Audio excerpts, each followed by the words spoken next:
This podcast contains potentially adult language, adult themes, definitely drinking, and possibly sexual context. Listener discretion is advised.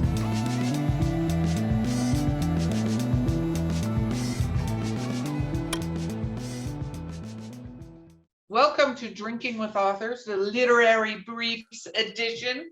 We're all in our underwear sitting here. Just kidding. I really think I want an underwear sponsor for Literary Briefs. That's my next goal, is to get a sponsor that wants to, yeah. No, I have a new wine sponsor coming in that reached out to us. I'm like, look, we're going places. People reaching out to us, whatever. We're fancy. So I am your host, Erica Lance. Our sponsor today, before I forget with my vodka-filled dreams, are Skunk Brothers Spirits, coupon code DWA10. Check them out. My co-host, I was about to describe what I was drinking. I'm doing great. It's fine. It's totally fine. My co-host today is the probably less drunk than me, C.R. Rice, and our amazing guest is Amy Bernstein. Okay, to the drinks. I have decided, because I got teased by CR yesterday or some day before about my gin drinking. I'm drinking vodka. I keep turning this cup. If you're on YouTube, you see it. It's very bizarre. It doesn't get any better or more knowledgeable by me doing it. It's just sort of happening. Is vodka and Sprite, like a college student. So just saying. CR, what are you drinking? I am drinking Powerade and vodka, and blue Powerade because it's the best one. Blue Powerade, which is the blue flavor. Amy, what are you drinking? I am drinking Pigoudet Premier Rosé from Vin de Provence in France, and it's a lovely, lovely pale pink color. That sounds fantastic. Pale pink rosé. Right. Amy, what is your favorite book of all time? Uh-oh. You know, I always go back to childhood because it was so meaningful, and it was A Wrinkle in Time by Madeleine L'Engle, which I read over and over and over again and cried so hard every single time. I really need to reread it. I need to reread it. Here you go. Idea for this week. What about your least favorite book of all time? Oh. Well, I can't go through all the DNFs, all the did not finishes. Least favorite book. You know, so here's the way I'm going to answer that.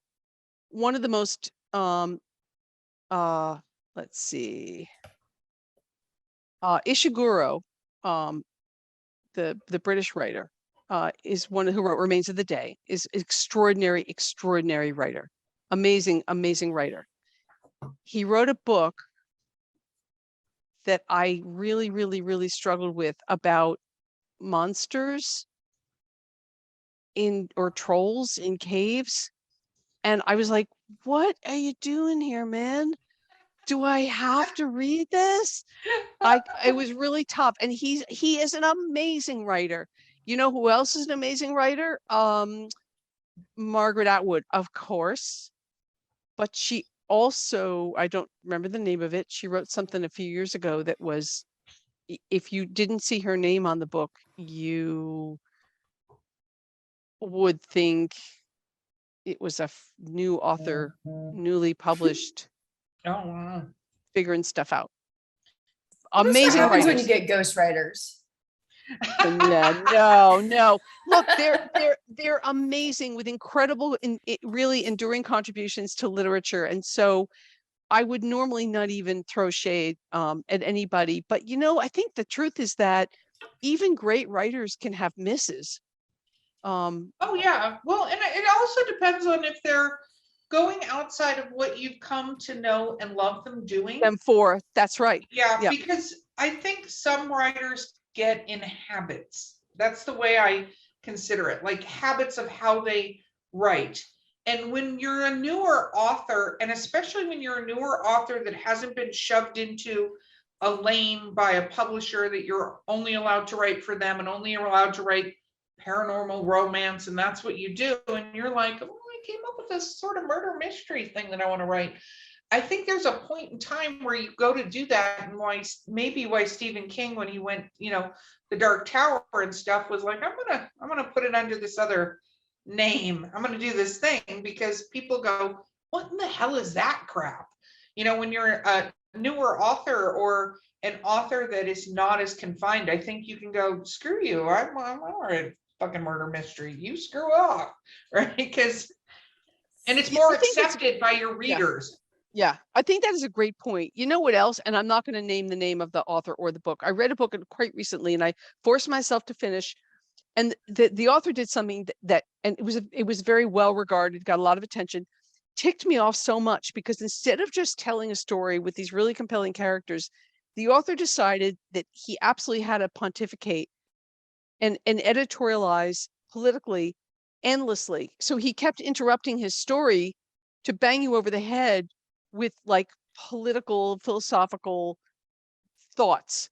And I'm like, dude, tell the story. It's going to do that work for you. You don't have to lecture us on the side. And I just wonder, what was the conversation with the editor around that? Because if I had turned that manuscript in, they would have said, oh no, you got to cut this, you got to cut all that out. No. Well, it's interesting because very much, and this is something I don't think we ever really touch on. You can have good editors, you can have bad editors, and you can have editors that are pushovers. I've touched on this a little bit because, Stephen King has a whole thing on his website to report issues because of what happened with The Cell, and that he had an editor that didn't want to push back to him.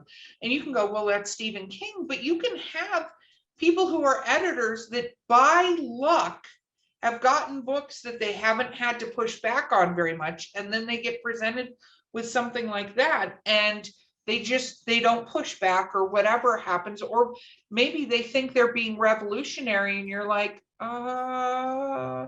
didn't look at it. I mean, I was having a conversation earlier today about this because, like, you can look at a big name book and you can find typos in it, right? Yeah. And we find typos in our books, whether they're self-published or author. It drives me freaking nuts when I find a typo, but I've actually, very much Elsa style, let it go, because no matter what you do, you're going to find fucking typos in your book. Like, I don't care if it goes through 40 proofreaders and beta readers and whatever, you spelled the word igloo wrong and fucking everybody missed it, right? Mhm. And so you just, anyway, that was a very long vodka filled. I think that's I think that's an incredibly interesting insight and comment, though, about the editors, because I always expect, from my own experience, I expect the editors to kind of be hard on you and be sticklers, and they should, to at least to a point. But I just couldn't. I was trying to recreate in my mind how that book got published that way, and whether if it had, I don't know. Maybe if it hadn't been a white dude, maybe it would have been a different outcome. I don't know. But, I just was like, why'd you do this? I think a lot of times it comes down to if your name is big enough. Like, because you remember when fucking Stephanie Meyer was super huge, she released The Host, which was 800 pages of just shit. And like nobody said a fucking word to her because she was making like millions of dollars, and they're like, no, it's cool, it's fucking right, it's an amazing How about book. we take any E.L. James book and hold it up to that magnifying glass? I think there's a degree of what people will accept, and then you also have authors like Laurel K. Hamilton's an author I follow a lot, so I say this out of I follow it a lot, is she had such great stories at the beginning of her Anita Blake series, just really great stories. And the last book that came out that I read, that I recall, had a whole thing about this one. It was set in Florida, I think, is the last one. And it has these great stories, but then she spends half the fucking book, I keep swearing because a lot of that, half the book talking about polyamorous relationships, right? Sure. And how it all works, but it's not needed for the book. And I go for her editor and go, dude, get her back on track with the story. We got it. Since book 7, we're now on book 31. polyamorous relationships. We all understand it. We do not need half of a book dedicated to discussing this. But Maybe she was drinking vodka too. You don't know. I don't think that's her thing. I think she literally likes talking about it. But this is one of my issues with series. I don't tend to read series because I just skip around a lot. I guess like in my own writing, I skip around a lot in my reading. But this is my thing about series. I think there's very few authors who can sustain true quality over a number of books that are in a series where you're sort of still milling around, you're mining the same goal over and over and over. I mean, so I just came across an author today who's like writing she says she's writing a 32 book series. And I'm just thinking, I just got to ask some questions about that. Well, you can. Here's the trick. Here's where I think the trick is. I think you can go to a certain degree if you know you're doing it and you can plot out the journey where you're not you're not Star Warsing it, where we're blowing up a circular space station somewhere, right? You can't blow up a circular space station every single time, right? When you do that, I think you be a square eventually. Yeah, the Borg. You can do that, but I think part of it is this too.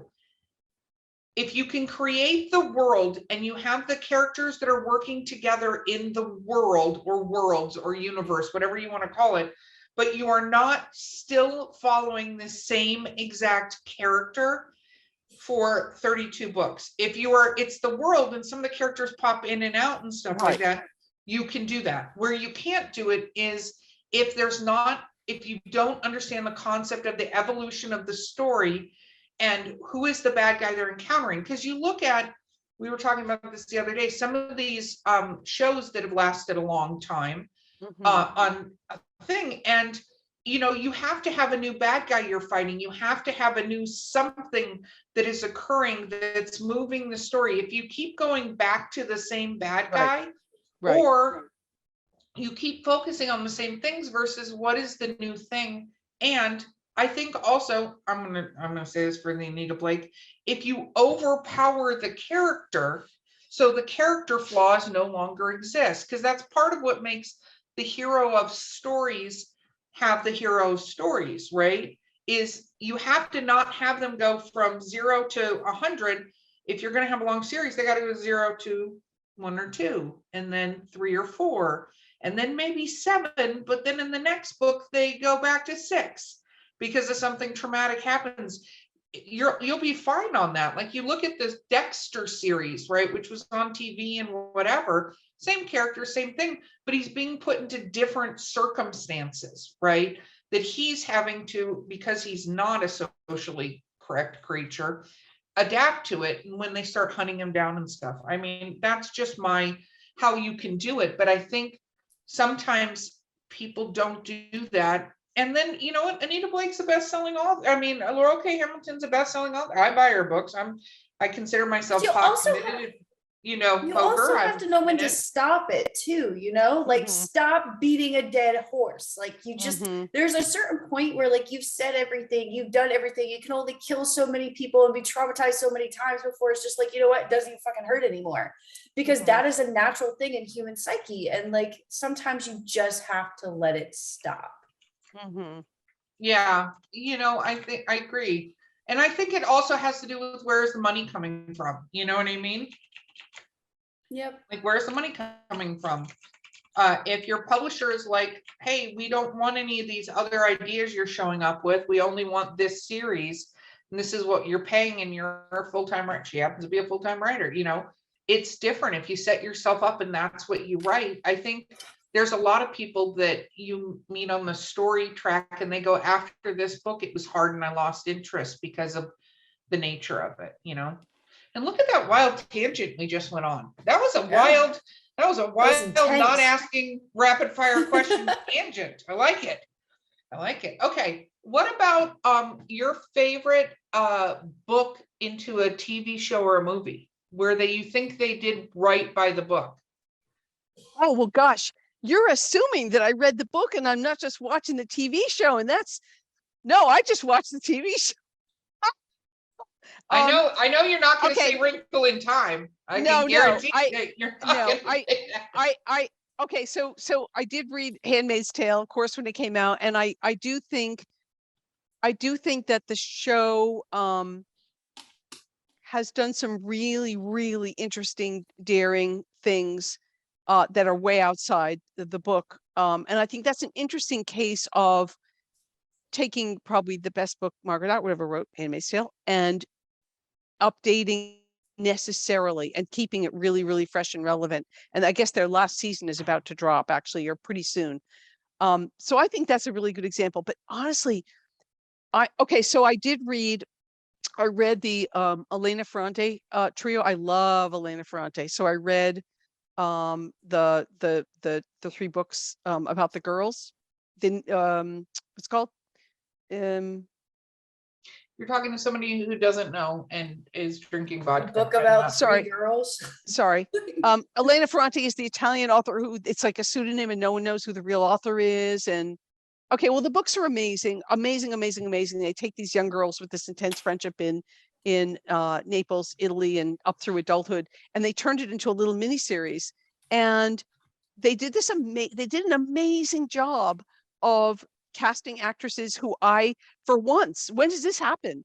The actresses looked almost exactly the way I pictured the characters. I think that's a rare situation. Oh, But I I agree. have to tell you, on the whole, I'm the worst at this. I I read one thing and watch another, so I don't always make that leap. So maybe there are some other books I've read that translated into the TV, but usually I probably just like get into the TV thing, and I don't even always know that it was a book, to be honest.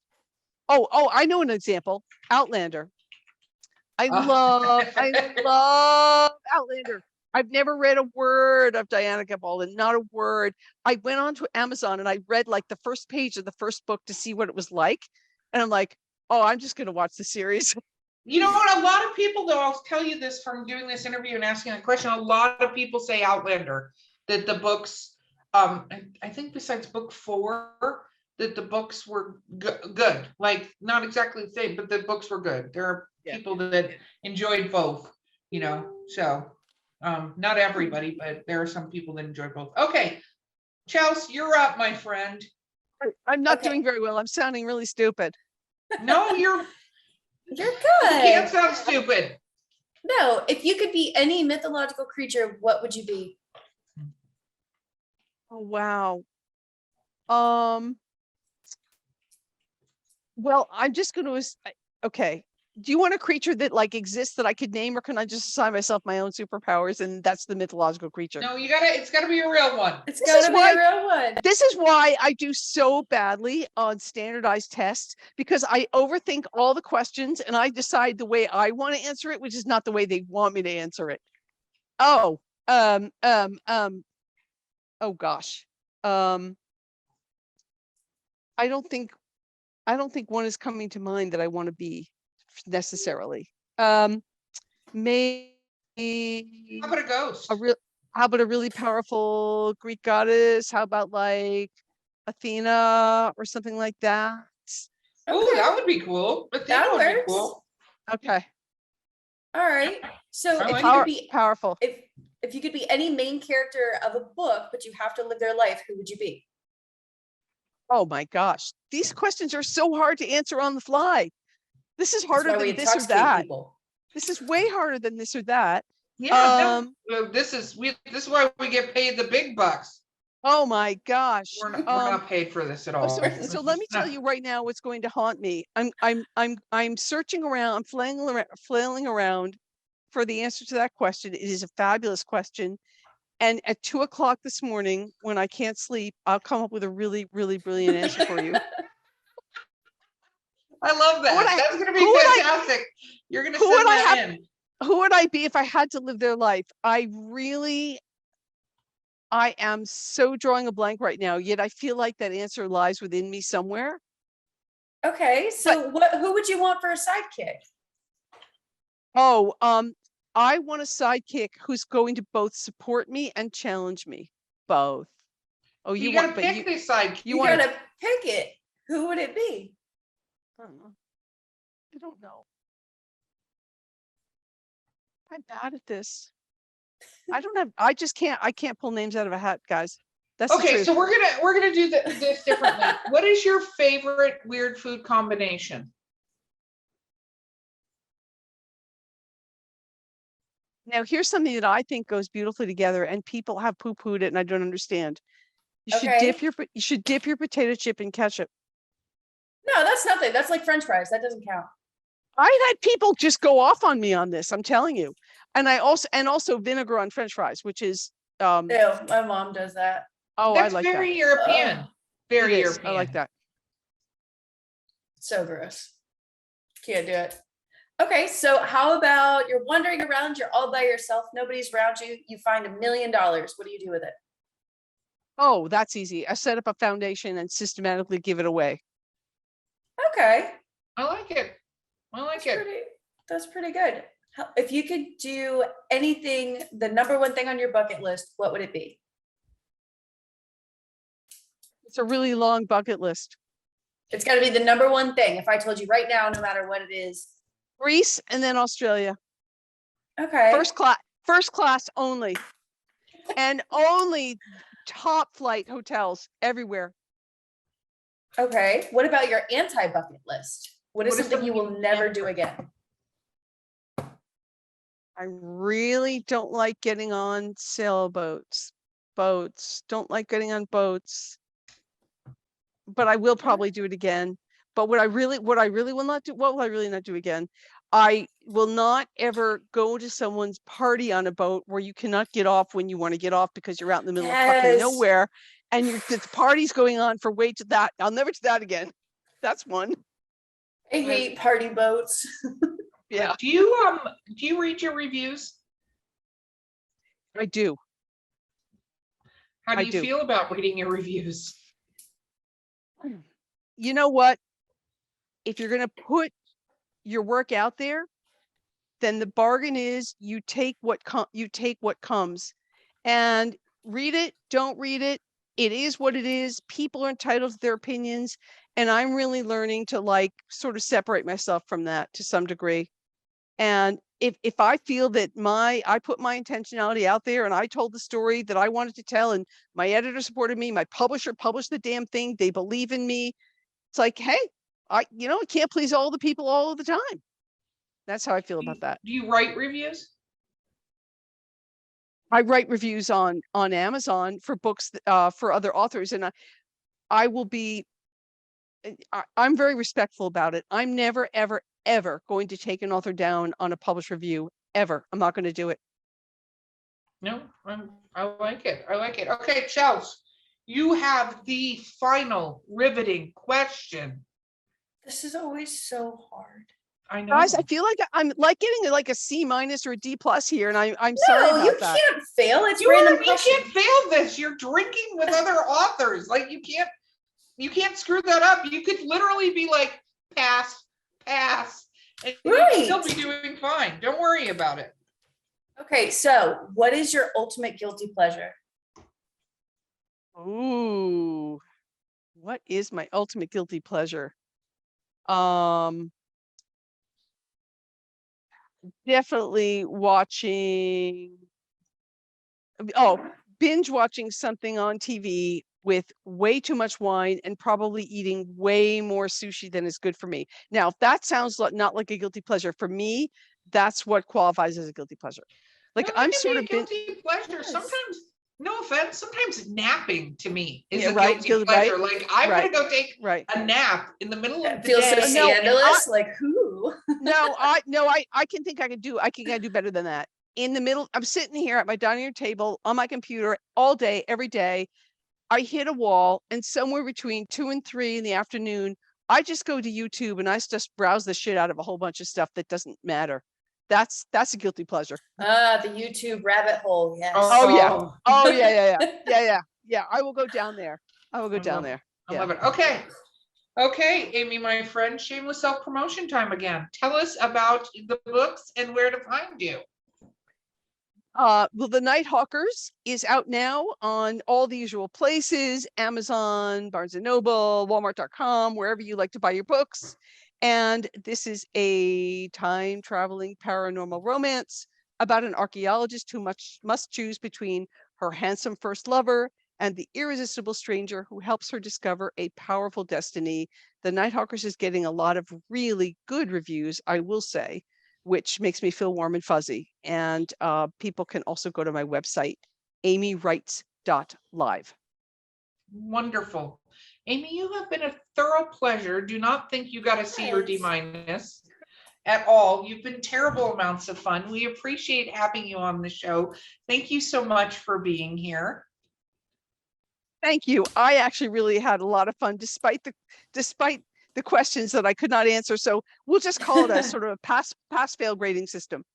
And you pass. Absolutely. You passed. So this has been Drinking with Authors Literary Briefs. Our sponsor for this wonderful episode is Skunk Brothers Spirits. If you check out their website and use coupon code DWA10, you will get 10% off your order. They are amazing, brother and veteran owned in Washington State. My co-host today has been the fabulous C.R. Rice, and our amazing guest today has been Amy Bernstein, and we will see you guys next time.